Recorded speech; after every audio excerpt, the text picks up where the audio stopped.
So this meditation will be led by Reverend Cynthia Cochran-Carney, who's a pastor at First Presbyterian Church in San Rafael.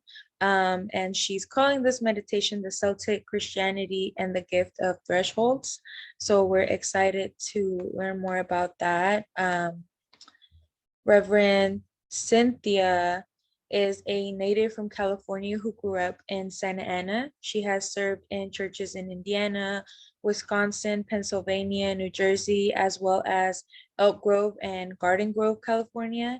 She earned her bachelor's in English from the University of Oregon and master's degree from San Francisco Theological Seminary. She is passionate about inviting children, young people, and adults of all ages to share their life stories. She draws connections to biblical narratives and helps them recognize the presence of the holy in the ordinary and in the extraordinary moments of life. She has been active in interfaith work throughout 30 plus years and as a pastoral ministry, and including serving as the president of Scotch Plains-Fanwood Ministerium in New Jersey. As a founder of a nonprofit after-school tutoring program for underserved children called REACH, she was recognized for this innovative program in rural communities of the Pocono Mountains. And in response to the 2015 refugee crisis, she worked with other faith leaders of the central New Jersey area to create a new resettlement agency named RAP, which is Refugee Assistance Partners, based on the congregation that partners with other agencies. So we are very thankful to have you here today. You have so much to share with us, and I will now give you the floor. And then last minute, I just hope everyone makes sure that they're muted. But other than that, you have the floor, Cynthia. Thank you. Thank you, Esmeralda. It is a joy to be with all of you tonight. Many familiar faces and some new faces. I'm grateful to Esmeralda and Lynn and Scott for inviting me. I look forward to when we gather again here at First Pres and San Rafael, when that's possible. I miss being in our chapel and gathering for meditation, but being on Zoom creates some other opportunities. So good to be with all of you tonight.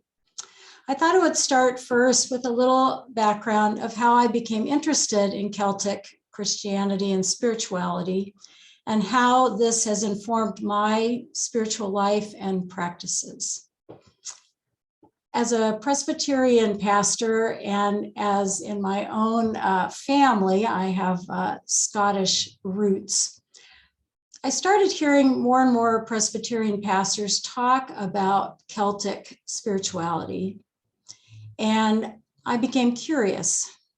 And about 15 years ago, I read a book by John Philip Newell, Listening to the Heartbeat of God. And in it, he lays out the history of how Celtic Christianity and came in, was a strong thread and pattern and reality in the church, parallel to Augustine and the Roman Church. And at some particular points in history, the church chose the Augustine theology, and the Celtic path was set aside. And the more I read of that book and that theology of original blessing, of a way of seeing the world and theology and Jesus and the holy and all of creation, I thought, I have always believed that. And it gave me a confirmation of an experience of my own spirituality had a history. So it made me very curious to learn more. So I began reading as much Celtic history and theology as I could and learning. We had an opportunity, our family, to travel to Scotland in 2012. I had a sabbatical and was given a grant. So it was an opportunity to be in my homeland of where my own family, the Cochrans and the Stewarts, are from. Scotland is the homeland of Presbyterians. But it also gave my husband Jeffrey and I and our family to visit sacred sites, including the island of Iona in the Western Hebrides, and to be in a place where Celtic spirituality had taken root and continues to have an active community today. And part of my experience of going to Iona was being in a beautiful place that had a history more recently with a Presbyterian or Church of Scotland pastor, George MacLeod, who in the 1920s and 30s believed that he should reclaim that place and invite a new community to take root there, both in Iona and in Glasgow. And he had a vision of weaving together worship, liturgy, Celtic poetry, and social justice.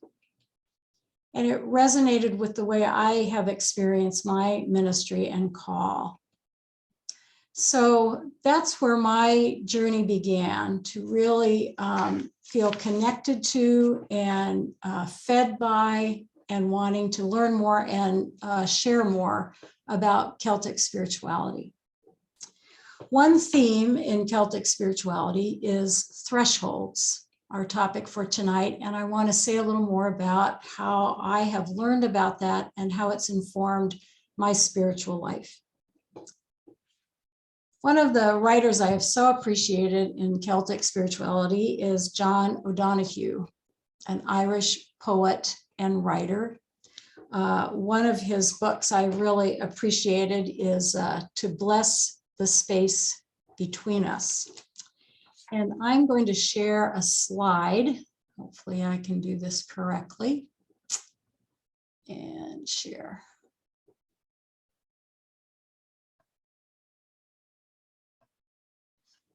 So as we think about thresholds, about liminal places, of passing through, but being not in quite here nor there, but moving through a place, a threshold, a liminal place, I want to read a little bit of how John O'Donoghue talks about thresholds.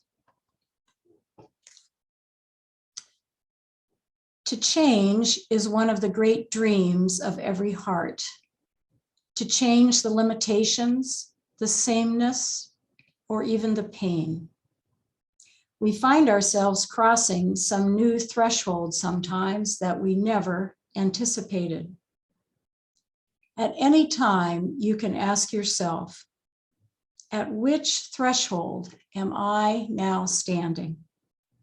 At this time in my life, what am I leaving? What am I about to enter? What is preventing me from crossing my next threshold? What gift would enable me to do it? A threshold is not a simple boundary. It is a frontier that divides two different territories, rhythms, atmospheres. A threshold is a great complexity, often, of emotion that comes alive. Confusion, fear, excitement, sadness, hope. It is wise in your own life to be able to recognize and acknowledge the key thresholds, to take your time, to feel all the varieties of presence that accrue there, to listen inward with complete attention until you hear the inner voice calling you forward, that the time has come to cross.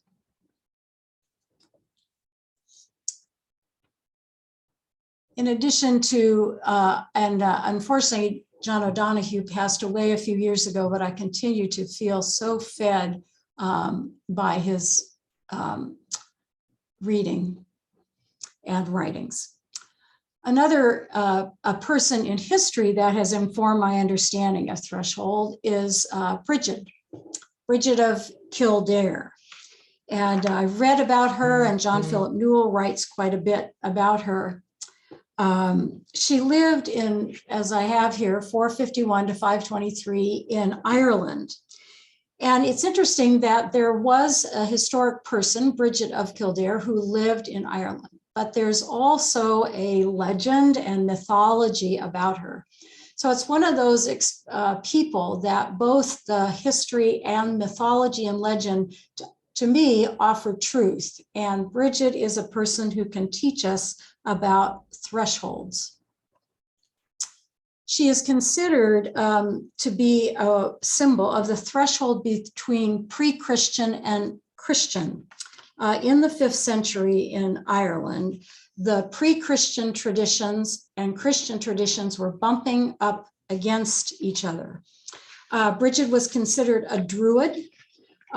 She embraced Christ. Some saw her as a midwife at Christ's birth. There's a legend and some interesting artwork about that. So she is connected to the pre-Christian earth goddess and rituals of fire burning and so on. So Bridget is someone who is a bridge and at the threshold as pre-Christian and Christian practices and understandings of spirituality were overlapping and bumping up against each other in Ireland. She's also a threshold of divine and human. In Christian theology, we talk about incarnation, of how the holy, the divine, and human are intertwined, and that Celtic Christianity teaches us that the divine is within us and that it is woven together, that we are not a spirit trapped in a body. And Bridget is one of those that wrote about and is seen in that way, that she was fully aware and an instrument of the holy as well as human. There are stories about her miracles. People came to her for divine protection. There are stories about her multiplying and an abundance of milk and cheese. And there's a story about her turning a lake into a lake of beer. So there was abundance. And she's also on a threshold about birthing.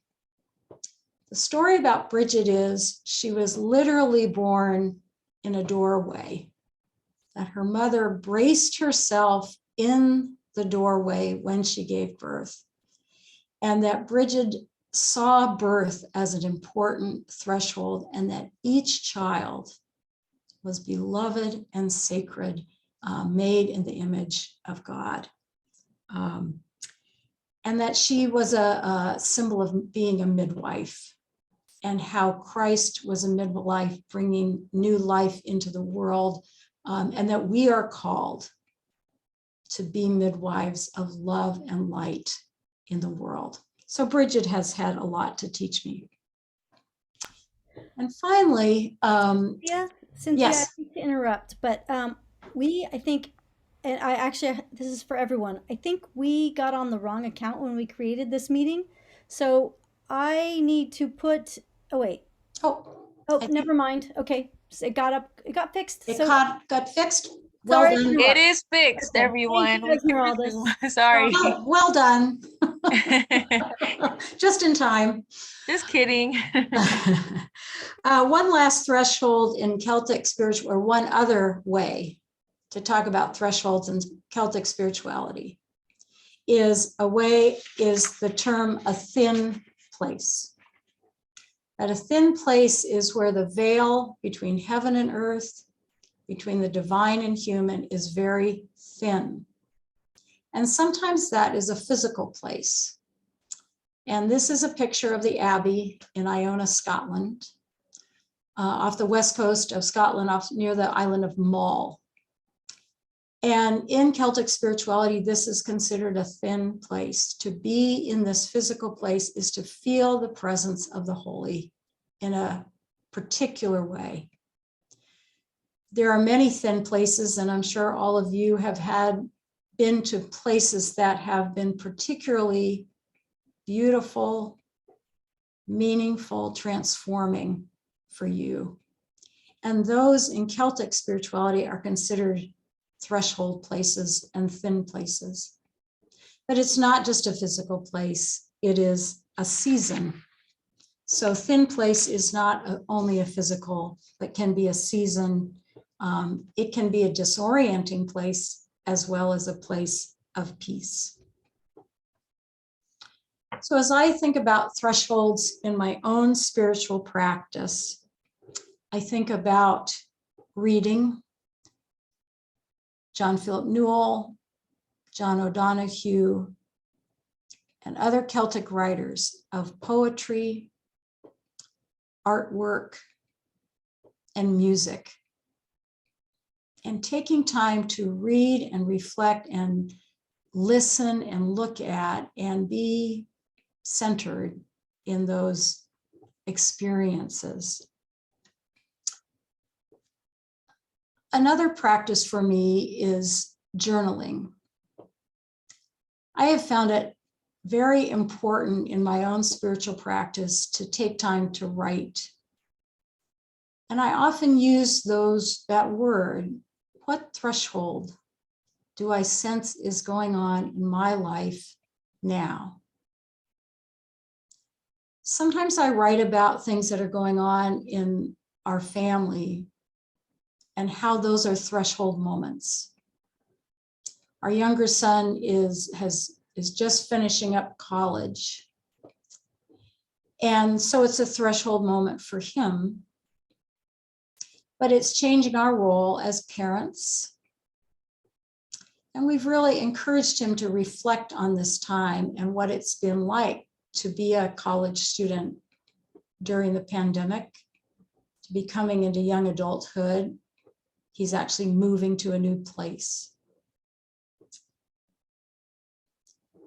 In our life together, Jeffrey and I are in a new season. Jeffrey has recently retired. So writing and reflecting on those seasons in our life when there's a change in work, in health, in finances, to take time for me has always been about writing. What is shifting and what am I leaving behind? What do I sense where I am in this liminal transition time? And what's ahead? Or what are my questions?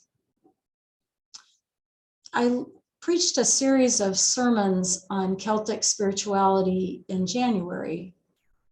And we had some adult ed classes in conjunction with that. And I remember on the week we were talking about thresholds and how the pandemic felt. And different people talked about ways they were and are experiencing this time, both being in it and then reflecting on it.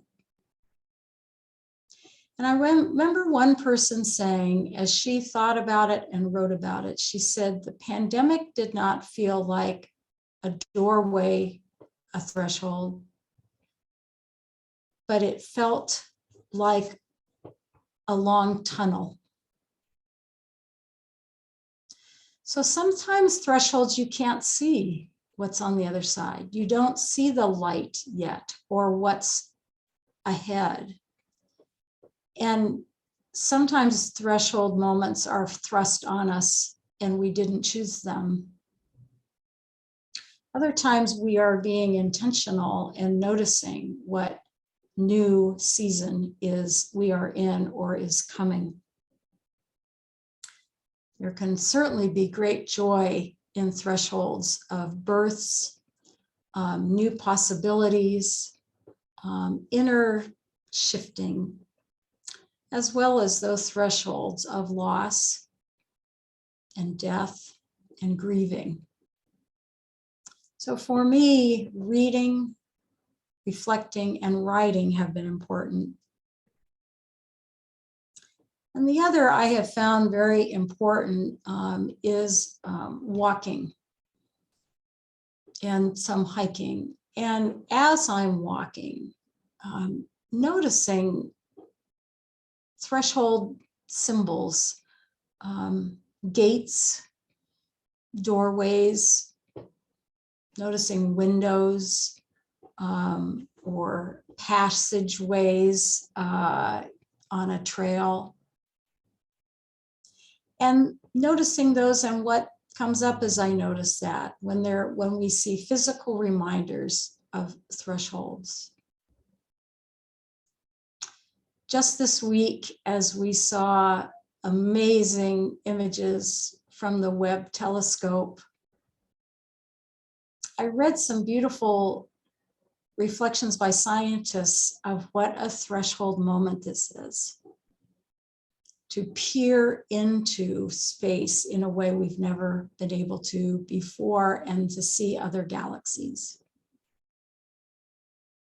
So I think the opportunity to see both personal thresholds and societal and even cosmic give us moments to deepen our understanding of what thresholds can be.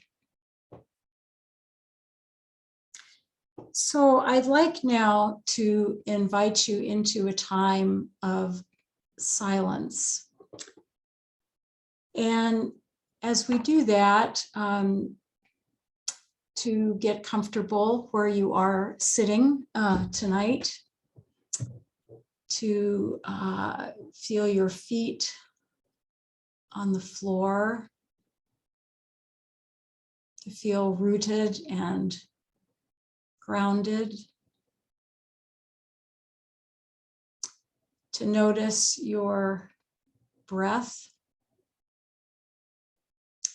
and to take a long, slow, deep breath in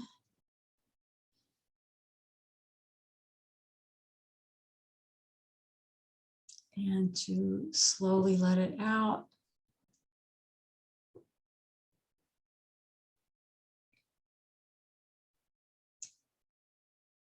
And to take in another deep breath.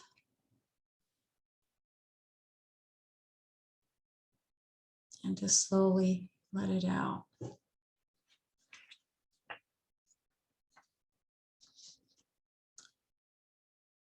As we enter into this time of silence, I invite you to notice if there is a doorway in the place where you are sitting, and to think about that as a symbol of threshold.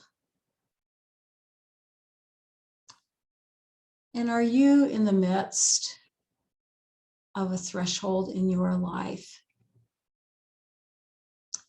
And to imagine being on this side. Are you seeing what's on the other side? Are you hopeful about moving through? What gift do you need to move through that threshold, to leave behind something and to be open to what is on the other side?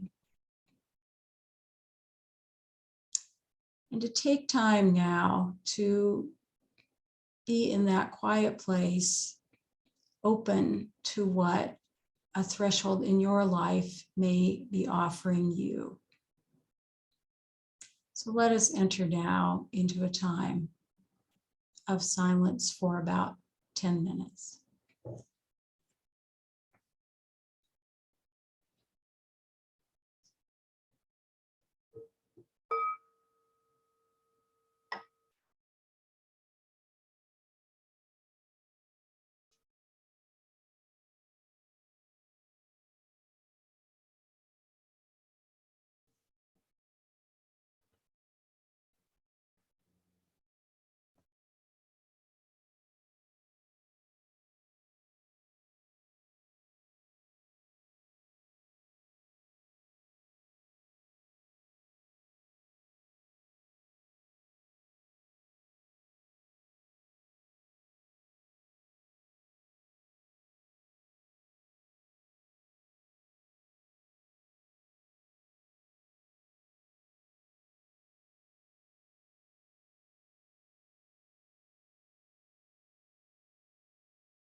I'd like to close our meditation before we have a chance to share with each other part of one of the blessings from John O'Donohue.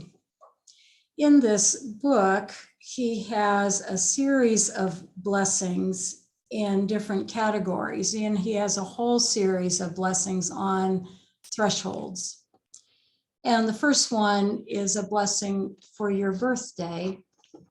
But I think it also speaks to us on any day of what it means to feel blessed by the holy. So I'm going to offer part of this blessing tonight. Blessed be the one that dreamed the day the blueprint of your life would begin to glow on earth, illuminating all the faces and voices that would arrive to invite your soul to growth. Blessed be those who have loved you into becoming who you were meant to be. On this echoing day of your birth, may you open the gift of solitude in order to receive your soul. Enter the generosity of silence to hear your hidden heart. Know the serenity of stillness to be enfolded anew by the miracle of your being. Oh, thank you. Thank you so much, Reverend Cynthia, for that wonderful meditation. So I will be stopping the recording now, and then I'll have Lynn let you guys start sharing. She'll direct that a little bit more. So the recording will stop.